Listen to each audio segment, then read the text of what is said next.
পড়ছি Tarash বুলবা, Nikolai Gogol. বঙ্গানুবাদ করেছেন অরুণ সোম। অধ্যায় 2। তিনজন অশ্বারোহী চলতে লাগলো নীরবে। বৃদ্ধা বুলবা ভাবছিলেন অতীতের কথা। তার চোখের উপর ভাসছিল তার যৌবনের দিনগুলি, অতিক্রান্ত সেই সব বছর যার জন্য কসাকেরা সর্বদা কাঁদে। ইচ্ছে করে যেন তারা সারা জীবনেটাই যৌবন হয়ে থাকতে পারে। তিনি ভাবছিলেন পুরনো কালের সঙ্গী সাথীদের মধ্যে কার কার সঙ্গে তার দেখা হতে পারে সে চেয়ে। হিসাব করলেন কাদের মৃত্যু হয়েছে, কারা এখনো জীবিত। তার চোখের মণিতে অশ্রুবিন্দু জমে উঠল। পলিত মস্তক নত হয়ে পড়ল বিষাদে। ছেলেরা ভাবছিল অন্য কথা, কিন্তু তাদের সম্পর্কে আরও কিছু বলা দরকার। 12 বছর বয়সে তাদের পাঠানো হয়েছে কিয়েভ একাডেমিতে, কেননা সেই সময়কার সম্ভ্রান্ত লোকেরা মনে করতেন তাদের সন্তানদের শিক্ষা দেওয়া অবশ্য কর্তব্য, যদিও শিক্ষা পরে সম্পূর্ণ ভুলে যায়। সেমিনারিতে ভর্তি হওয়া অন্যান্য ছাত্রদের মতো তারাও ছিল বন্য, স্বেচ্ছাচারে অভ্যস্ত। সেখানে থাকতে থাকতে তারা কিছুটা কেতাদুরস্ত হয়ে উঠল। সব ছাত্রদের মধ্যেই এই কেতা দুরস্ত ভাব থাকায় তাদের সকলকেই দেখতে প্রায় একই রকম। বড় ছেলে অস্তাপ তার শিক্ষা জীবন শুরু করলো প্রথম বছরেই পালিয়ে গিয়ে। তাকে ধরে এনে নির্দয় প্রহার দেওয়া হলো ও পড়তে বসানো হলো। 4 বার সে প্রাথমিক পাঠ্যপুস্তক মাটিতে ফুতে ফেলল। 4 বারই সে অমানসিক প্রহারের পর তাকে নতুন পাঠ্যপুস্তক কিনে দেওয়া হলো। নিঃসন্দেহ 5ম বারও সে একই কাজ করত, কিন্তু তার পিতা সাড়ম্বরে ঘোষণা করলেন তিনি তাকে পুরো 20 বছর মঠে শিক্ষানবিশ করে রাখবেন এবং জানিয়ে দিলেন যে যদি সে একাডেমিতে শেখানো সমস্ত বিদ্যা আয়ত্ত না করে তাহলে কোনো কালেই জাপ্রজয়ে তারকে দেখতে পাবে না সে। কৌতূহলের বিষয় এই কথা বলেছিলেন সেই একই তারাস বুলবা যিনি সকল শিক্ষার নিন্দা করতেন এবং আমরা আগেই দেখেছি তার ছেলেদের উপদেশ দিয়েছিলেন যে এই শিক্ষাকে একেবারেই গ্রাহ্য না করতে। সেই সময় থেকেই অস্তাপ অসাধারণ আগ্রহে নিরস বইগুলো পড়তে বসলো। অচিরেই শ্রেষ্ঠ ছাত্রদের সারিতে স্থান পেল। সেকালে শিক্ষাধারার সঙ্গে জীবনের বাস্তবতার কোনো সম্বন্ধ ছিল না। ধর্মতত্ত্ব, ব্যাকরণ, অলঙ্কার ও ন্যায়শাস্ত্রের সূক্ষ্ম বিচার এইসবের কোনোই যোগ ছিল না সমসাময়িক কালের সঙ্গে। কোনো দিনই এগুলোর প্রয়োগ করা বা অভ্যাস করা যেত না জীবনে। ছাত্ররা তাদের শিক্ষার সামান্যতম পণ্ডিতি জ্ঞানকেও কোনো কিছুর সঙ্গে সংযুক্ত করতে পারত না। তখনকার শিক্ষকরা নিজেরাও ছিলেন অন্যদের চেয়ে বেশি অজ্ঞ, কেননা তারা ছিলেন জীবনের অভিজ্ঞতা থেকে সম্পূর্ণ বিচ্ছিন্ন। কিন্তু একাডেমির সাধারণতান্ত্রিক সংগঠন ও সুস্থ ও সবল যুবকদের ভীতিপ্রদ সংখ্যাধিক্য এই সবই সেমিনারি ছাত্র সম্প্রদায়কে তাদের পাঠ্যাবলীর একান্ত বাইরে কর্মচেষ্টায় অনুপ্রাণিত না করে পারত না।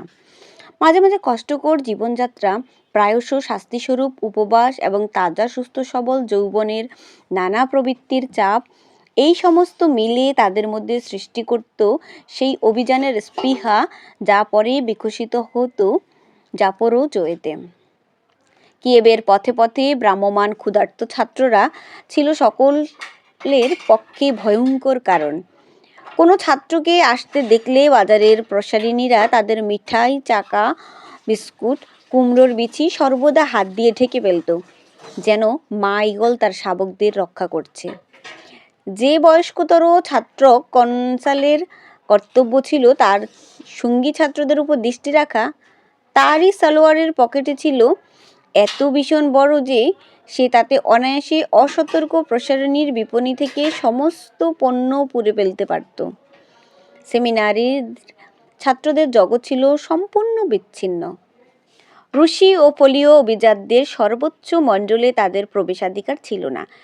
একাডেমির পৃষ্ঠপোষক হওয়া সত্ত্বেও স্বয়ং শাসনকর্তা আদম কিসেল তাদের সমাজে প্রবেশ করতে দিতেন না এবং নির্দেশ দেন যেন তাদের কড়া শাসনে রাখা হয়। যা হোক, এই নির্দেশের কোনোই প্রয়োজন ছিল না, কেননা সেমিনারির অধ্যক্ষ এবং সন্ন্যাসী অধ্যাপকেরা ডান্ডা বেত ব্যবহারের কোনো সুযোগই ছাড়তেন না।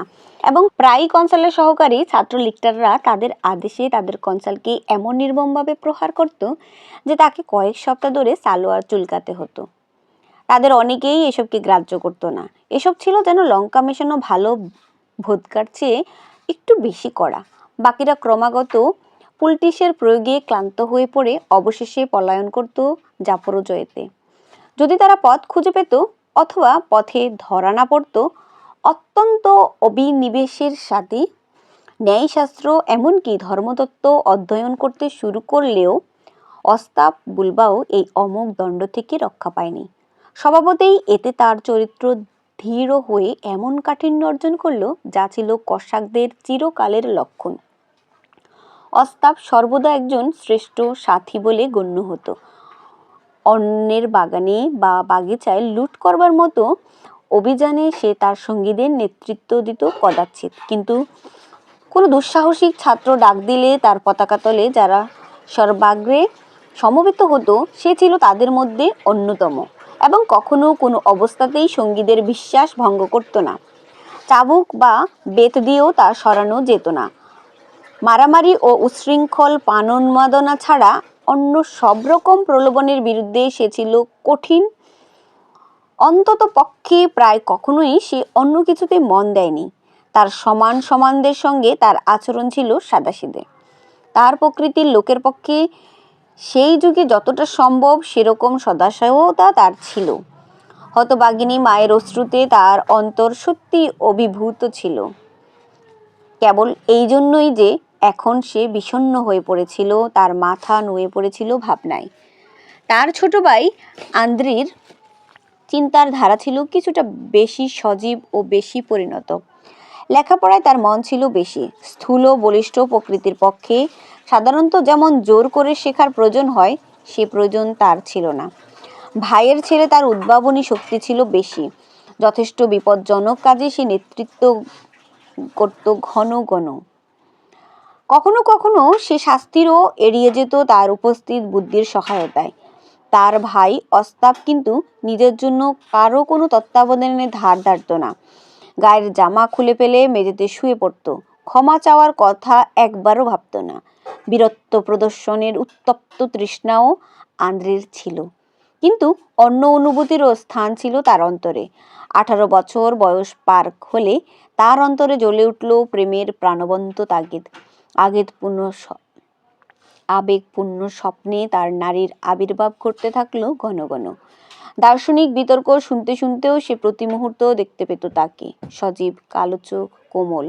তার সামনে অবিরাম ঝলক দিত সে নারীর ঝকঝকে টান টান দুটি স্তন, তার সুন্দর কোমল অনাবৃত বাহু, এমনকি তার কুমারী সুলভ অথচ সবল অঙ্গ প্রত্যঙ্গে লেপ্টে থাকতো যে পোশাক, সেই পোশাকের দৃশ্য পর্যন্ত আন্দ্রির স্বপ্নে তাকে অবর্ণীয় কামোন্মাদনায় ভরে তুলত।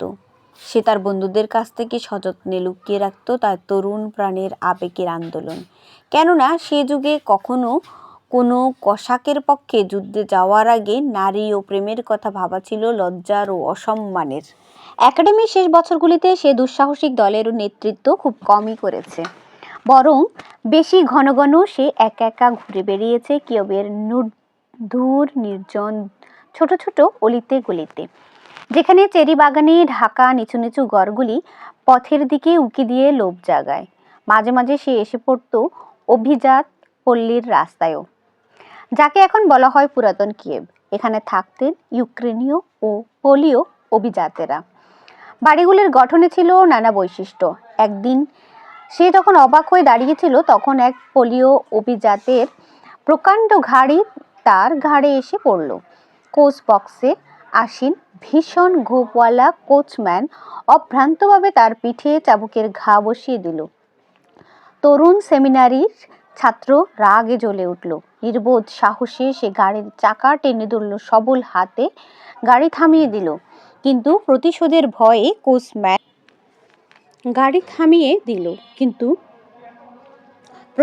ভয়ে কোচম্যান ঘোড়াগুলিকে চাবুক মারতে থাকায় গাড়ি সব হেগে ছুটে গেল। আর আদ্রি সৌভাগ্যক্রমে ঠিক সময়ে হাত সরাতে পারলেও হুমড়ি খেয়ে মাটিতে পড়ল।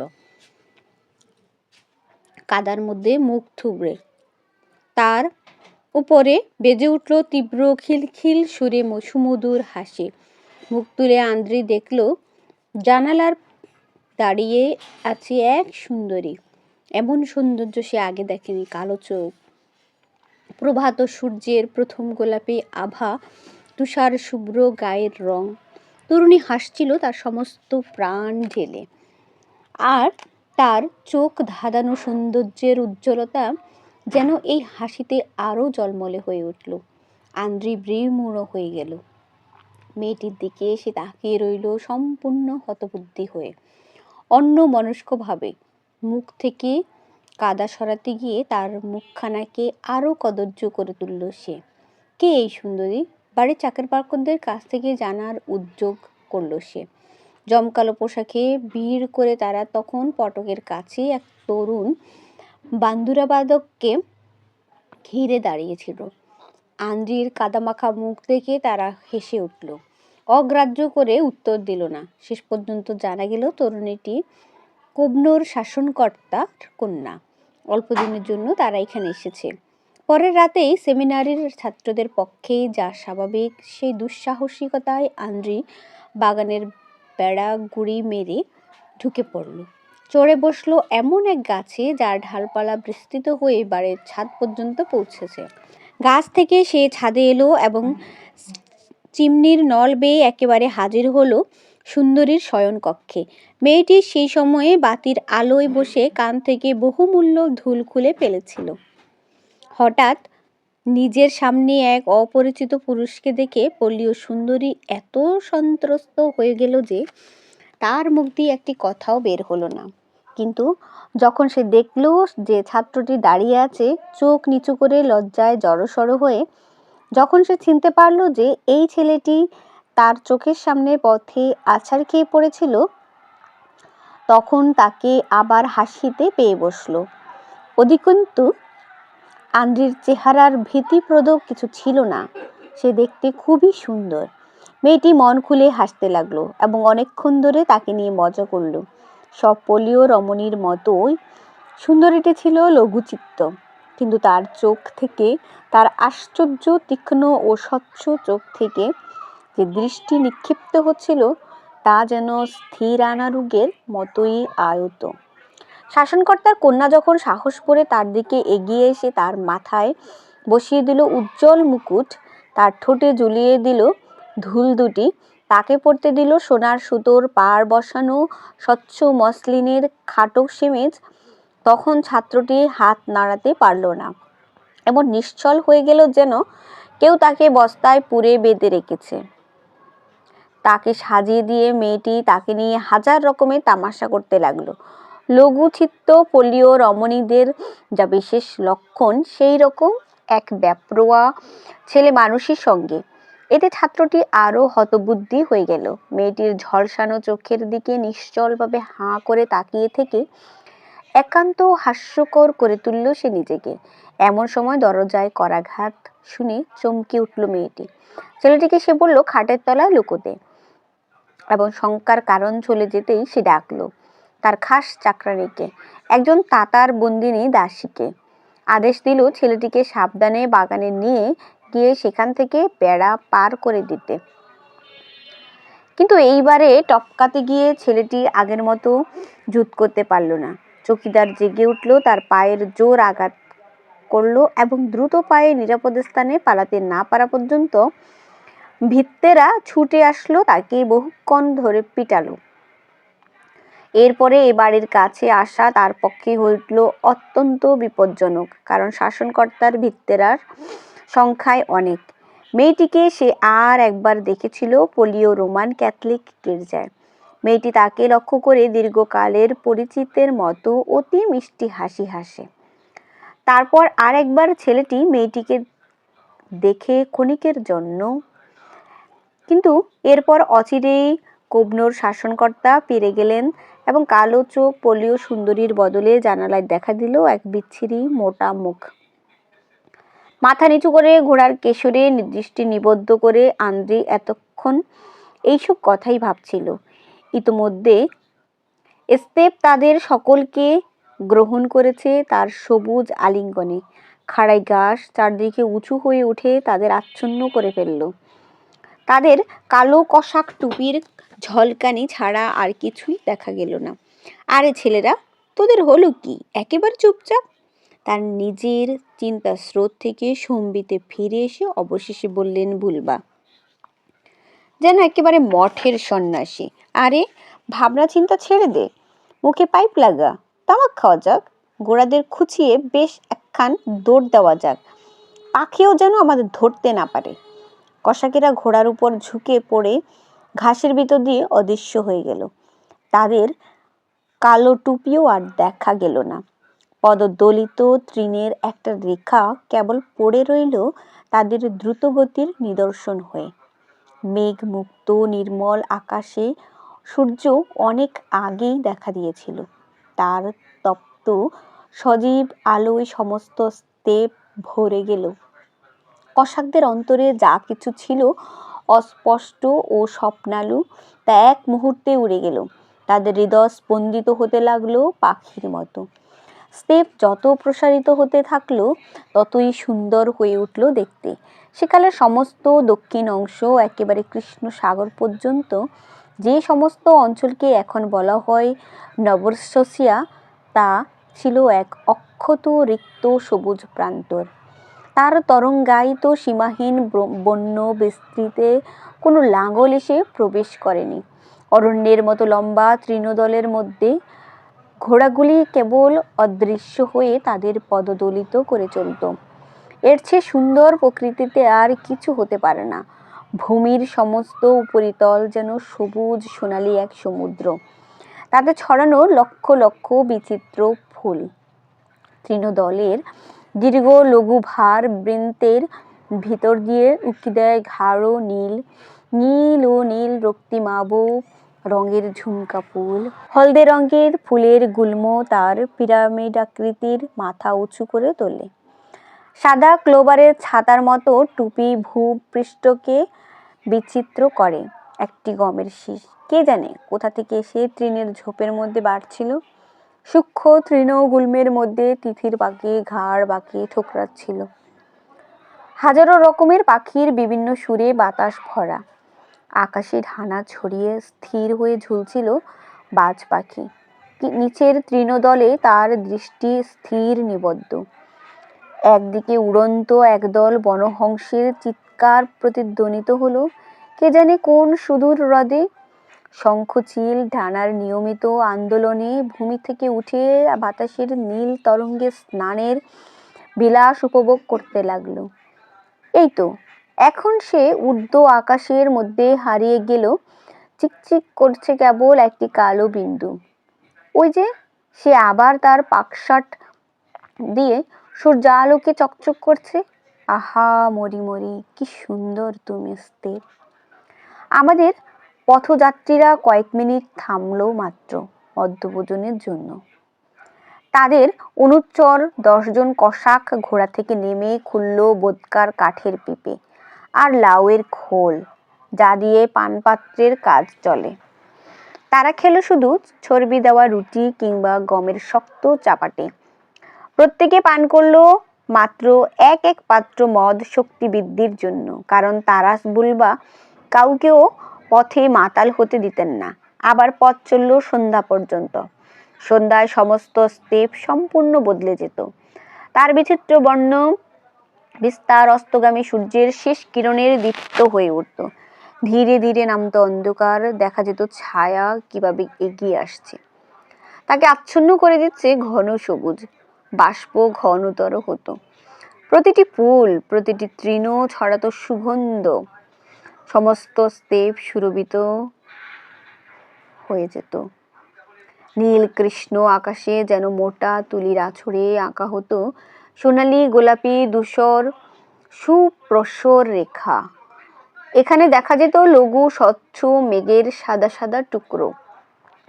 সবচেয়ে তাজা ও মন কাড়া হালকা বাতাস সাগরের ছোট ছোট ঢেউয়ের মতো ঘাসের ডগায় অল্প দোলা দিয়ে যেত, কোমল স্পর্শ দিত কপালে। সারা দিনের মুখর সঙ্গীতে শান্ত হয়ে এসে রূপান্তরিত হতো অন্য এক সঙ্গীতে। দাগ কাটা পাহাড়ি ইঁদুরের আপন গহ্বর থেকে বেরিয়ে এসে পেছনের পায়ে ভর দিয়ে দাঁড়িয়ে সারা স্তেপ ভরে তুলত তাদের শীষের ধ্বনিতে। ফড়িঙ্গের গুঞ্জন উচ্চতর হতো, মাঝে মাঝে শোনা যেত যেন কোনো নিভৃত হ্রদ থেকে রাজহাঁসের কলধ্বনি। বাতাসে বাজত যেন রূপোর নিক্কণের মতো। পথচারীরা খোলা মাঠে থেমে রাত্রি বাসের স্থান বেছে নিত। তারপর আগুন জ্বালিয়ে তাদের কড়া চাপিয়ে রান্না করত চর্বিযুক্ত পাতলা জাউ। তা থেকে ভাপ উঠে বাতাসে দেখাতো যেন ধোঁয়ার হেলানো রেখা। নৈশ ভোজনের পর কসাকের ঘোড়াগুলি পায়ে দড়ি বেঁধে ঘাসের উপর ছেড়ে দিয়ে শুয়ে পড়তো আপন আপন আলখাল্লা বিছিয়ে।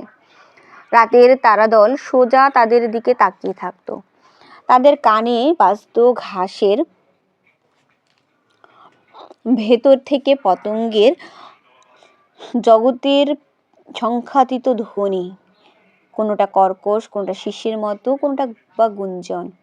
রাতের নিস্তব্ধতায় ও তাজা বাতাসের পূর্ণতর ও বিশুদ্ধতর হয়ে এই ধ্বনি ধোলা দিত যেন তাদের নিদ্রালু কর্ণকুহরে।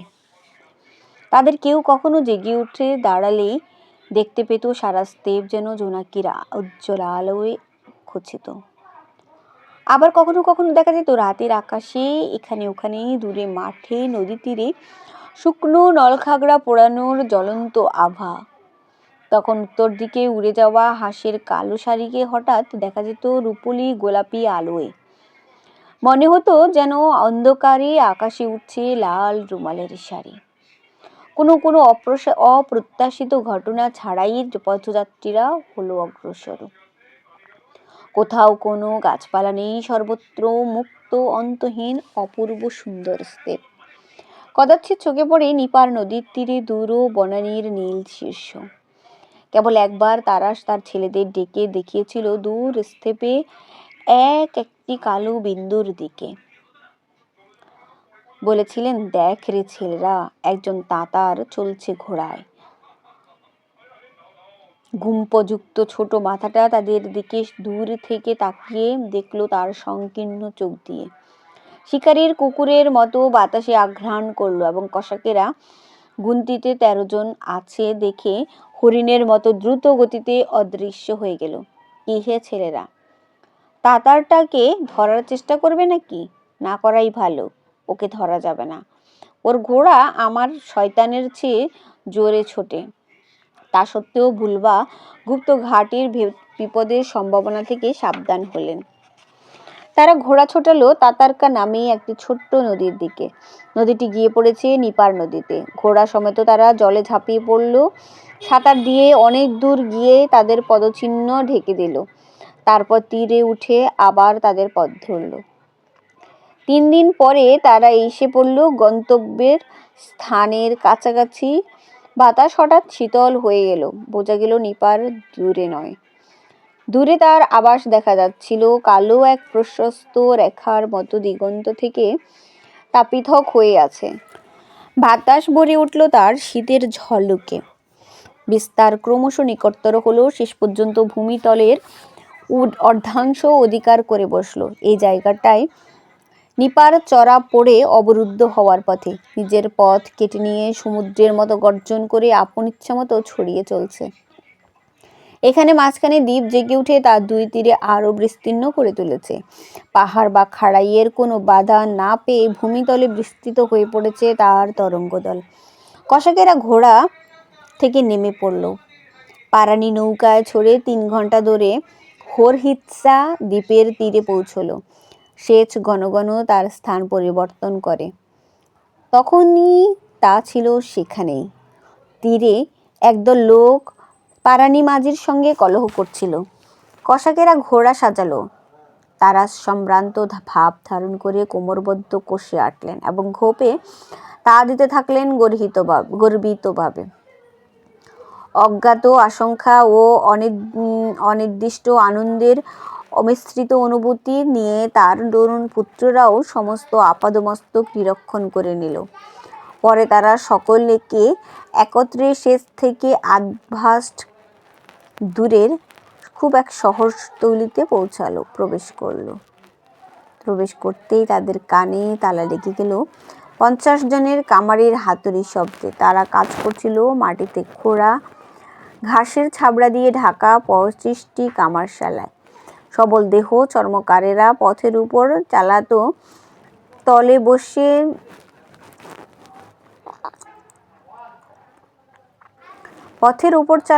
বসে জোরালো হাতে কৃষি বৃষ চর্ম বসছিল। ব্যবসায়ীরা ছিল তাদের তাঁবুতে। তাদের সামনে চকমকি পাথর, লোহা, বারুদের স্তূপ, দামি দামি রুমাল ঝুলিয়ে রেখেছে একজন আরমানি, একজন তাতার ময়দার কাঁই দিয়ে জড়িয়ে লোহার শিকলের ভেতর ভেড়ার মাংস ঝলসাচ্ছে। এক ইহুদি ঝুঁকে পড়ে পিপে এবং তার ইহুদি ধীরে ধীরে বদকা ঢালছে। কিন্তু সে যে লোকের সঙ্গে তাদের প্রথম দেখা হলো সে একজন নিপার কসাক। পথের ঠিক মাঝখানে ঘুমিয়ে আছে হাত পা ছড়িয়ে। তাকে দেখে দারাস ভুলবা না থেমে এবং তার তারিফ না করলে পারলেন না। আহ, কি চমৎকার দৃশ্য! দেখ তোরা, চেহারা কি তেজ, বললেন গোড়া থামিয়ে। সত্যি এক দুর্দান্ত সাহসের ছবি। নিপার কসাক পথের উপর শুয়ে আছে, সিংহের মতো দেহ এলিয়ে। তার ঝুঁটি 1 ফুট জুড়ে পড়ে আছে সগর্বে। তার দামি লাল বানাতের ছওড়া সালোয়ার আলকাত্রা মাখানো। কসাক যেন দেখতে চায় দামি কাপড়ের প্রতি তার পরিপূর্ণ অবজ্ঞা। কিছুক্ষণ তারিফ করার পর বুলবা এগিয়ে চললেন সরু রাস্তা ধরে। যারা এখানে কাজ করে সেই সব কারিগর ও নানা জাতের ব্যবসায়ীদের ভীষণ ভিড় এখানে। তাদের পণ্য সেচের এই শহরতলি দেখতে হয়েছে মেলার মতো। এখান থেকেই সেচের খাদ্যবস্ত্রের সংস্থান হয়, কেননা সেচের আদিবাসীরা জানতো কেবল বন্দুক চালাতে আর মদ্যপান করতে। শেষ পর্যন্ত তারা শহরতলি পার হয়ে দেখতে পেল কতগুলো ছড়ানো কুরেন ঘাসের চাবড়া দিয়ে অথবা তাড়াতাড়িও ধরনের পশমি কাপড়ে ঢাকা। কতকগুলো চারধারে কামান পাতা। শহরগুলির মধ্যে এখনো কোথাও সারা বা বেড়ানো বা ছোট কাঠের থামে শামিয়ানা টাঙানো নিচু চালওয়ালা বাড়ি নেই। কাটা গাছের স্তূপ ও নিচু প্রকারের সম্পূর্ণ অরক্ষিত অবস্থায়। তারা বোঝাচ্ছিল যে এটা সাধারণত কোনো ধারে না। কয়েকজন জোয়ান কসাক পাইপ মুখে সেই রাস্তায় শুয়েছিল। তাদের দিকে ওরা তাকালো রীতিমতো উদাসীনভাবে, কিন্তু যেখানে ছিল সেখান থেকে নড়ল না। নমস্কার মশাইরা, বলতে বলতে তাদের ভেতর দিয়ে তারা সাবধানে ছেলেদের নিয়ে এগিয়ে চললেন। নমস্কার, জবাব দিল নিপার কসাকরা। চারদিকে সারা মাঠ ভরে ছবির মতো সাজানো লোক। তাদের রোদে পোড়া মুখের দিকে তাকালে বোঝা যায় যে যুদ্ধের আগুনে তারা পোক্ত। সব রকম কষ্টই তাদের সহ্য হয়ে গেছে। তাহলে এই যে সেচ, এই কন্দর থেকে নির্গত হয় মানুষের দল, সিংহের মতো সদর্প ও শক্তিমান। এখান থেকেই সারা ইউক্রেনে ছড়িয়ে পড়েছে স্বাধীনতা ও কসাকত্ব। অশ্বারোহী পথযাত্রীরা এসে পৌঁছল প্রশস্ত চত্বরে। এইখানেই সাধারণত নিপার কসাকদের জাপোরোজীয় বাহিনীর সামরিক সভার অধিবেশন হয়। একটা প্রকাণ্ড উল্টানো পিপের উপর একজন কসাক বিনা কামিজে বসেছিল। কামিজের ছিদ্রগুলো সেলাই করছিল সে ধীরে ধীরে। তাদের আবার পথরোধ করলো একদল বাদক। তাদের মধ্যে নাচছিল একজন যুবক কসাক। তার বাহু বিস্তারিত, টুপি মাথায় বেপরোয়াভাবে। সে কেবল চিৎকার করছিল, আরও জোরে বাজাও, আর পোমা, এই খ্রিস্টিয়ানদের বোদকা দিতে কমতি করো না। ফৌমার চোখে আঘাতের কালো দাগ। প্রকাণ্ড এক গোল পাত্র ভরে যারাই এগিয়ে এলো তাদের প্রত্যেককে সে বেহিসাবি মদ মেপে দিল। তরুণ কসাকটিকে ঘিরে বেশ লঘু গতিতে নাচছিল 4 জন বৃদ্ধ। কখনো তারা একদিকে ছোটে ঝড়ের মতো একেবারে বাদকের প্রায় মাথায় এসে পড়ে, হঠাৎ তারপর শুরু করে হাঁটু মুড়ে নাচ, সজোরে ও ক্ষিপ্র গতিতে ঘোরাফেরা করে। রূপোর নাল বাঁধানো জুতোর গোড়ালি দিয়ে ঘন ঘন তাল ঠোকে মাটিতে। তাদের নৃত্য চারদিকে মাটি থেকে চাপা শব্দ উঠতে থাকে। বাঁধানো জুতার পোশাক ও ত্রেপাক নৃত্যের ছন্দে বাতাস অনেক দূর পর্যন্ত স্পন্দিত। এদের মধ্যে একজনের চিৎকারে জোর সবচেয়ে বেশি, তার নৃত্যের গতিও অন্যদের চেয়ে দ্রুত। তার মাথায় চুলের ঝুঁটি হাওয়ায় এলোমেলো, পেশল বুক একেবারে খোলা, পরনে শীতের গরম মেষ চর্মের কোট, আর দেহ বেয়ে ঘাম জুটছিল দর ধর ধারে। আর গায়ে জামাটা খুলে ফেলো হে, তারা শেষ পর্যন্ত উঠে বললেন। দেখছো না ঘাম ছুটছে, খোলা যাবে না? কসাকটি চেঁচালো। কেন খোলা যাবে না? এই আমার স্বভাব, যা খুলে পেলি তাতে মদ কিনি। এই তরুণ কসাক, না ছিল টুপি কাপ্তানি, না ছিল কোমরবদ্ধ, না কোনো সূচিকর্ম বসানো রুমল, সবই গেছে যে পথে যাবার। ভিড় বাড়তে লাগলো, আরও অনেকে যোগ দিল নৃত্যে। কোনো দর্শকের পক্ষে বিনা অভ্যন্তরীণ চাঞ্চল্যে অসম্ভব ছিল এই উত্তেজক উন্মত্ত নৃত্য দেখা। পৃথিবীর অন্য কোথাও সেই নৃত্য দেখা যায় না। তার বলশালী উদ্ভাবকদের নামানুসারে একেই বলা হয় কসাক নৃত্য। আহ, ঘোড়াটা যদি না থাকতো, তারা চেঁচিয়ে উঠলেন। ইচ্ছে করছে নিজেই নেমে পড়ে যোগ দেই নাচে। ইতিমধ্যে ভিড়ের মধ্যে দেখা যেতে লাগলো বৃদ্ধ শান্ত কসাকদের। অতীতের কৃতিত্বের জন্য এরা সেচে সম্মানিত। তাদের সাদা জুটি, অনেকবার তারা মণ্ডল নির্বাচিত হয়েছিলেন। তারা শিগগিরই অনেক চেনা মুখ দেখতে পেলেন। অস্তাপ ও আন্দ্রি ক্রমাগত শুনতে লাগলেন অভিবাদন। আরে তুমি পেছেরিচ্চা, আছো কেমন? কজলুপ, ঈশ্বর তোমাকে কোথা থেকে আনলেন? তারাস, তুমি এলে কোথা থেকে? দোলতো, ভালো তো কির্দিয়াগো, ভালো তো গুস্তি, তোমার সঙ্গে আবার দেখা হবে কখনো ভাবেনি রেমেন। সঙ্গে সঙ্গে পরস্পরকে চুমু খেতে লাগলেন সেই সব বীরেরা। পূর্ব রাশিয়ার বন্য প্রান্তরে যারা এখানে জমা হয়েছে, তাদের চলতে লাগলো প্রশ্ন, ক্যাসানের কি হলো? বরোদাবকা কোথায়? আর কোলোপের পিতৃশোক আছে কেমন? তারা উত্তরে কেবল শুনতে লাগলেন যে বরোদবকার ফাঁসি হয়েছে তোলোপানে। কিরজিকির মেনে কোলোপের গায়ের চামড়া জীবন্ত অবস্থায় টেনে ছেঁড়া হয়েছে। পিতৃশোকের মাথা কেটে নুন মাখিয়ে একটা পিপে ভরে পাঠানো হয়েছে কনস্টান্তিনোপলে। বৃদ্ধ তারাস মাথা নত করলেন, চিন্তান্বিত মৃদু স্বরে বললেন, কি ভালো কষা কিনা ছিল এরা। ধন্যবাদ সবাইকে।